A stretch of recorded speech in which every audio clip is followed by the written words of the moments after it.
What is going on, everybody? Been a diehard Pistons fan since 2003 and starting to get very optimistic about this Pistons team.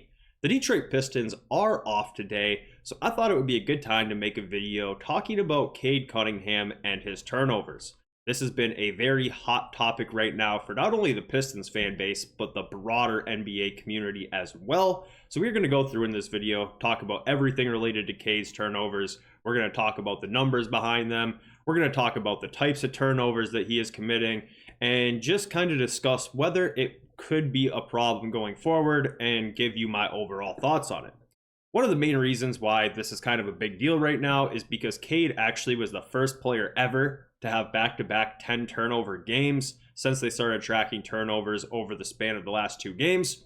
Somebody tweeted out that this was like a rough stretch for Cade Cunningham, which just screams, I didn't watch the game, because these 2 games where he had the 10 turnovers, Pistons won both pretty easily, and Cade Cunningham was clearly the best player on the floor for both of those games, and the main reason why they were able to get those wins.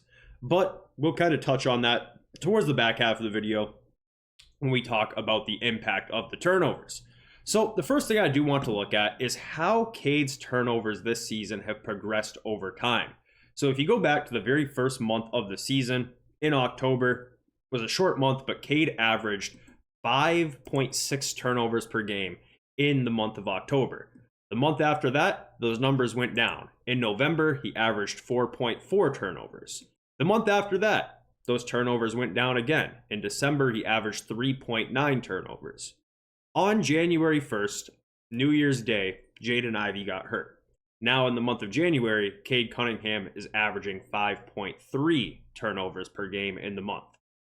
One thing to note, the Pistons are 9-3 during that stretch, despite Cade averaging 5.3 turnovers during the month. So why are the numbers highest this month? They've been all season. It's pretty obvious because Jaden Ivey is not in the lineup, and he is very far and away the second best playmaker on this team by a country mile. So now that you have removed Jaden Ivey from the lineup, there is really nobody to be a secondary ball handler and creator on this Pistons team. Who is the second best shot creator or playmaker on the team right now? Is it Marcus Sasser? Is it Tobias Harris? Is it Malik Beasley? I don't know. It's one of those 3 guys, but none of those 3 guys, despite me being a huge fan of all 3 for what they are good secondary playmakers, which is something pretty necessary in the NBA today. So it's really no secret why the turnovers are higher this month after making strides in the right direction all season long. As I mentioned, the turnovers dropped down and down and down month by month when Jaden Ivey was in the lineup. But now that he is not, Cade has had to take even more possessions on himself and become even more of an offensive engine than he already was, hence why the turnovers are now up. So to talk about these types of turnovers that he is committing, the first thing that I do want to say is I've always been in the camp since all the way back in my playing days that not all turnovers are created equal, and that is to an extreme in my opinion. I will never be mad at a point guard for throwing a pocket pass that a defender gets a finger on, and a wide open dunk would have been the result if they didn't get the finger on that ball. They saw the play. Hopefully they didn't stare the pass down. They dropped bounce pass in between 2 defenders and it barely gets tipped. I'm fine with that turnover. If Cade's coming off a screen and he's got Beasley over in the corner and he's looking at the rim and rifles one to the corner and a swing pass to a wide open Beasley and it's a little high, I'll never be upset with that turnover. Those types of plays are the types of plays that good passers and good playmakers make all game long, and if you have the ball in your hands that often, those turnovers are going to happen. The problematic turnovers in my eyes are the ones that happen in a live ball situation where there's really not a play being made.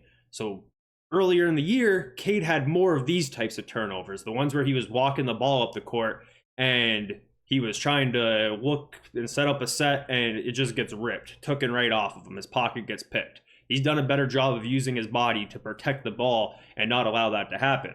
Those are bad types of turnovers in my eyes. And I think that despite the turnovers being up this month, a lot of the turnovers are turnovers that I don't necessarily hate, and I think that they're needed Not the turnovers itself, but those plays that Cade is making constantly all game long need to happen for this team to be successful. If I go back and watch games from earlier in the year, in October and November, I saw more of the turnovers that frustrated me. More of the ones where he got the ball just taken right off of him 30 feet away from the hoop. Or lazy passes, which there's been a few of them lately, but lazy passes just at the start of a set that's not even a potential assist, right? So all in all, despite the turnovers being higher right now, I think the better half of them are justified and just kind of coming with the natural role that Cade is in right now, which is a complete offensive engine. So that brings me to another point. When you're in a role like Cade is in right now, where you are the primary initiator of everything on your team, you're going to turn over the ball. Let's look at the last 10 NBA turnover leaders over the last 10 NBA seasons. Last year, Luka. The year before that, Trae Young. The year before that, Trae Young. Back to 2020, it was Russell Westbrook. The 2 years before that, James Harden. The year before that, Russell Westbrook. The 2 years before that were also James Harden.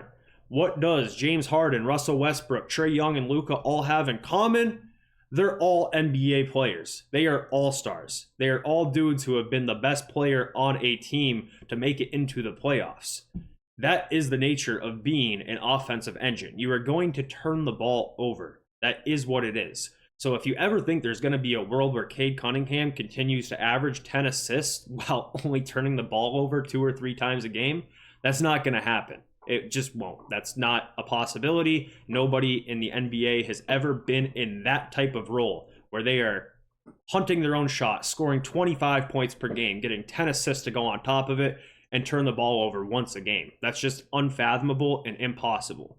So, what do I want to see going forward?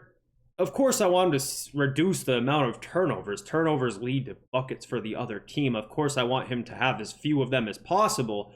But as long as all of the turnovers, for the most part, that he is making are ones that are potentially creating a play for another teammate or himself, I am totally okay with the turnovers. I'm not going to look at a stat sheet because it can be so misleading and say, that's too many. That's just not how my brain functions, and that's not my basketball lens. That's not how I view the game.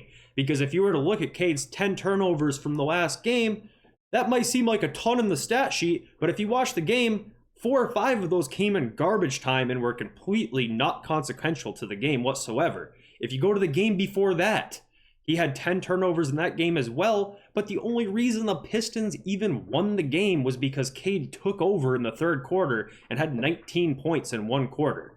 So I don't really care what the numbers say. I'm not going to get caught up in whether it's 4 turnovers a game, 5 turnovers a game, or 3 turnovers a game. I don't care about that. As long as the turnovers that he does commit are ones that are potentially leading to production, aka a point or assist for Cade, I have no problem with it. No, I don't want to see Cade getting ripped at the half-court line. And no, I don't want to see Cade throw a lazy entry pass that's not even a part of shot creation motion whatsoever. But it's going to happen once in a while, and I am not seeing nearly enough of those types of turnovers to sound the alarm, so I'm not worried at all. Once Jaden Ivey gets back in the lineup, whether that's later this season or next year, I think that those turnovers will go back down to about the range where they were before he left the lineup, and will probably be all good. And no, I don't think the Pistons need to go worry about getting another secondary creator before the trade deadline.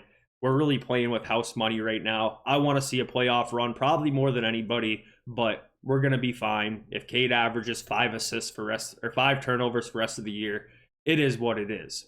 So let me know what you guys think. I know this is a very hot topic right now, so if you guys got differentiating opinions, feel free to share them in the comments, and we'll catch up soon.